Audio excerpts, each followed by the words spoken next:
Baik, bismillahirrahmanirrahim. Assalamualaikum warahmatullahi wabarakatuh. Kami dari kelompok 1, matkul kecerdasan buatan akan menjelaskan materi yakni jaringan syaraf tiruan, di mana anggota kelompok kami yakni yang pertama ada Putri Nadia Sudartomo, kedua Rifda Salsabila, ketiga Haslina, keempat Sarah Tasya Aulia, dan yang terakhir Regina Primadia. Nah, untuk materi pertama akan dibahas oleh Saudari Rifda Salsabila. Kepada Saudari saya persilahkan. Jaringan saraf tiruan. Jaringan saraf tiruan atau artificial neural network adalah sistem komutasi di mana arsitektur dan operasi dari pengetahuan tentang sel saraf biologis di dalam otak, yang merupakan salah satu representasi buatan dari otak manusia yang selalu mencoba menstimulasi proses pembelajaran pada otak manusia tersebut. Jaringan saraf biologis merupakan kumpulan dari sel-sel saraf atau neuron. Neuron mempunyai tugas mengolah informasi.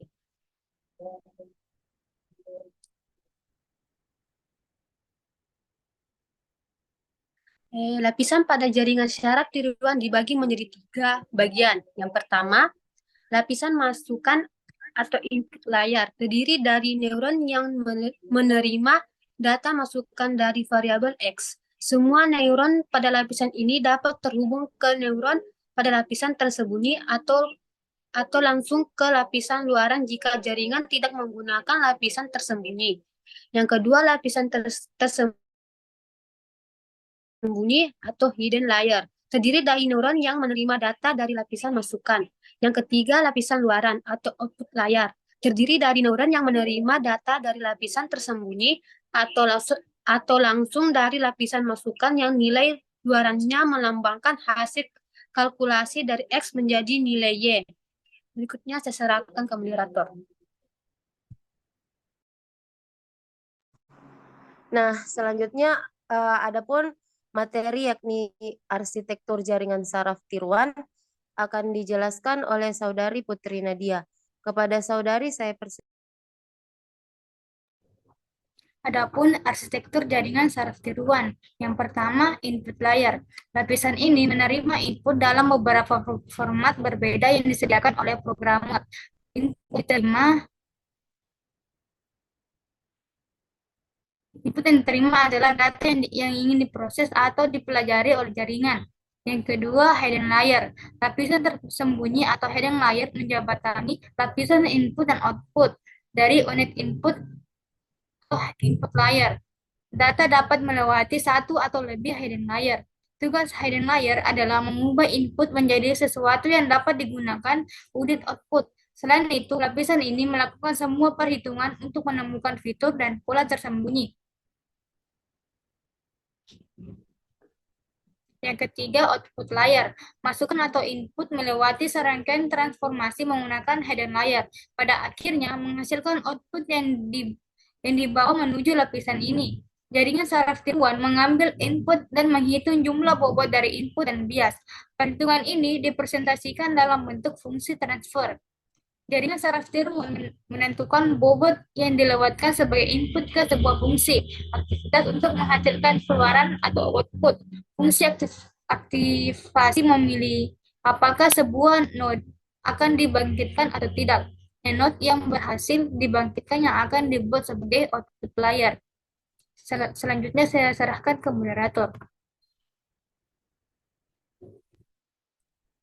Nah, untuk materi selanjutnya ada algoritma backpropagation neural network yang akan dijelaskan oleh Saudari Regina Primadia. Kepada Saudari saya persilahkan. Baik, saya akan menjelaskan tentang algoritma backpropagation neural network adalah jaringan saraf tiruan dengan topologi multilapis atau multilayer dengan satu lapis masukkan lapis X, satu atau lebih lapis hidden atau tersembunyi, lapis Z, dan satu lapis keluaran atau lapis Y. Algoritma backpropagation adalah salah satu algoritma yang menggunakan metode terawasi atau supervised learning, dan termasuk jaringan MLP atau multi-layer propagation. Selanjutnya, langkah-langkah algoritma backpropagation. Yang pertama, forward pass input dari data pelatihan disebarkan melalui jaringan ke depan. Setiap neuron di layar menerima input, mengendalikan dengan bobotnya, dan menjumlahkannya. Hasilnya kemudian diumpankan melalui fungsi aktivasi untuk menghasilkan output layer. Yang kedua, perhitungan error, membandingkan output yang dihasilkan oleh JST dengan nilai target yang seharusnya. Menggunakan fungsi error, misalnya mean squared error untuk mengukur sejauh mana prediksi JST dari target. Yang ketiga, backward pass, perhitungan gradien turunan parsial dari fungsi error terhadap bobot dan bias. Update bobot dan bias menggunakan gradien layering rate. Langkah ini dikenal sebagai backpropagation karena gradien dihitung dari output ke input melalui jaringan. Saya kembalikan kepada moderator.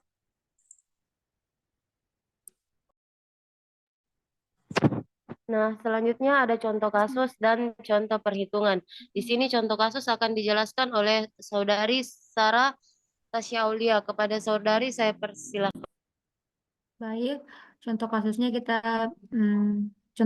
yaitu prediksi harga rumah. Data penelitian yaitu input jumlah kamar tidur atau diumpamakan sebagai X, output harga rumah diumpamakan sebagai Y. Langkah-langkahnya yaitu pertama, inisialisasi jaringan saraf tiruan, satu neuron input atau kamar tidur, satu neuron output atau harga rumah. Terus inisialisasi bobot bias secara acak. Kedua, forward pass, yaitu input X diumpamakan ke jaringan saraf tiruan melalui bobot dan bias. Output sama dengan aktivasi dalam kurung bobot kali input tambah bias. Selanjutnya misalnya fungsi aktivitas adalah identitas sehingga output sama dengan bobot kali input tambah bias. Ketiga, perhitungan error, yaitu bandingkan output prediksi dengan harga rumah sebenarnya. Selanjutnya, error sama dengan 1/2 dalam kurung target kurang prediksi di pangkat 2. Keempat, yaitu backward pass. Hitung gradien error terhadap bobot dan bias menggunakan chain rule, yaitu delta error sama dengan minus target kurang prediksi kali input. Terus delta bias sama dengan minus target kurang prediksi, delta error sama dengan minus target kurang prediksi. Kelima, update bobot dan bias. Gunakan learning rate untuk menggunakan bobot dan bias. Bobot baru sama dengan bobot lama kurang A kali delta bobot per delta error. Selanjutnya, bias baru sama dengan bias lama kurang A kali delta bias per delta error. Keenam, iterasi. Ulangi langkah-langkah 2-5 untuk setiap sampel pelatihan dan lakukan iterasi seiring waktu.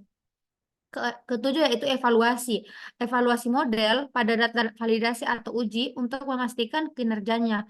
Kedelapan, yaitu prediksi. Gunakan model yang dilatih untuk memprediksi harga rumah berdasarkan jumlah kamar tidur pada data baru.